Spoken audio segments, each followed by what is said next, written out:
Rolling, action. फिल्मों की shooting में इस्तेमाल किए जाने वाले ये शब्द हमने कभी ना कभी तो सुने ही होंगे। सोचिए कि किसी फिल्म की शूटिंग चल रही है और कैमरा के सामने हीरो या हीरोइन एक्टिंग कर रहे हैं और इसके बीच में डायरेक्टर कहता है कट। हीरो या हीरोइन जाकर सीन में थोड़ी सी अदद बदद करते हैं और डायरेक्टर फिर से कहता है टेक 2 एक्शन। अब सोचिए कि हमारे जीवन में भी ऐसे ही हमें भी रीटेक लेने का मौका मिले तो। कभी कभी हमें लगता है कि हमारे जीवन में कुछ भी ठीक नहीं चल रहा, जो हमने सोचा है उससे बिल्कुल अलग परिस्थिति निर्माण हो जाती है। ऐसा लगता है ना?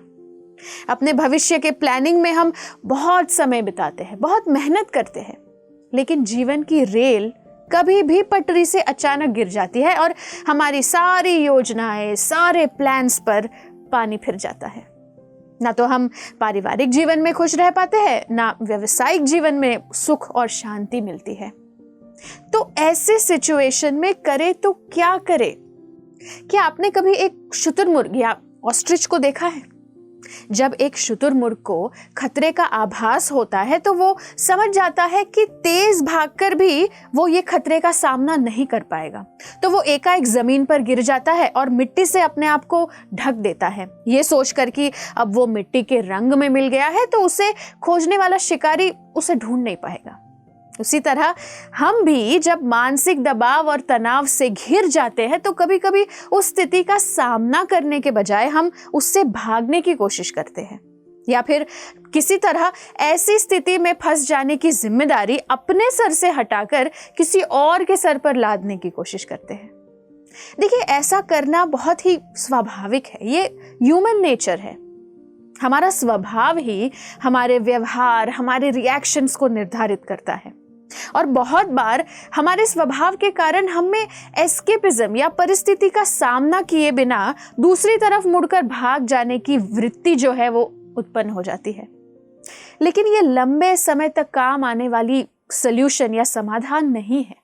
अगर हमारे जीवन में कुछ ठीक नहीं चल रहा तो क्यों हम भी हार मानकर उसके साथ ही चलते रहते हैं? क्यों हम शांत मन से इसका निवारण या सॉल्यूशन खोजने का प्रयास ही नहीं करते? सिर्फ इसलिए कि इसका सामना करने के लिए हमें हमारे कंफर्ट जोन से बाहर आना पड़ेगा, या ना चाहते हुए भी हमारे व्यवहार में, हमारे नजरिए में बदलाव लाना पड़ेगा। तो इस समय जीवन में रीटेक लेना बहुत जरूरी है। एक घड़ी पीछे हटिए और सोचिए कि इस परिस्थिति को आप किस तरह से बदल सकते हैं, अपने रिएक्शन को किस तरह से बदल सकते हैं। उदाहरण से, अगर आपके रवैये से किसी बहुत ही नजदीक के पर्सन को बहुत दुख पहुंचा हो, कष्ट पहुंचा हो, तो अब सोचिए कि अपने मन की बात किसी को दुख पहुंचाए बिना हम कैसे व्यक्त कर सकते हैं। आपकी किसी हरकत से उन्हें दुख पहुंचा हो तो इसे आप किस तरह से बदल सकते हैं? अपने मत या ओपिनियंस किस तरह से जता सकते हैं जिससे वे आपका पक्ष भी समझ सके? और क्या आप जानते हैं कि ऐसा करना मुश्किल नहीं है, बस अपनी सोच, अपनी मानसिकता में बदलाव लाने की जरूरत है। सही चुनाव करना जरूरी है। अब आप कहेंगे कि मेरे साथ तो भाई जो हो रहा है वो तो मेरे कर्म की वजह से हो रहा है, तो मेरे जीवन में आती सभी परेशानियों का मुझे सामना नहीं करना, सिर्फ भुगतते जाना है। तो क्या ऐसा सोचना ठीक है? देखिए, ऐसा सोचना पूरी तरह से गलत नहीं, लेकिन इनकम्प्लीट है, अपर्याप्त है। भगवान कृष्ण हमें भगवत गीता द्वारा ज्ञात कराते हैं कि हमारे किए हुए हर कार्य पर, हर चुनाव पर किसी भौतिक प्रवृत्ति के 3 गुणों का प्रभाव है, जैसे सतोगुण, रजोगुण और तमोगुण। जब हम किसी भी परिस्थिति में कोई भी चुनाव करते हैं तो हम उस चुनाव से जुड़े हुए गुण के प्रभाव से करते हैं और उसका नतीजा भी हमें ही भुगतना पड़ता है, चाहे वो अच्छा हो या बुरा। तो आगे ये भी बताया गया है कि हमारे पास चुनाव करने की क्षमता है।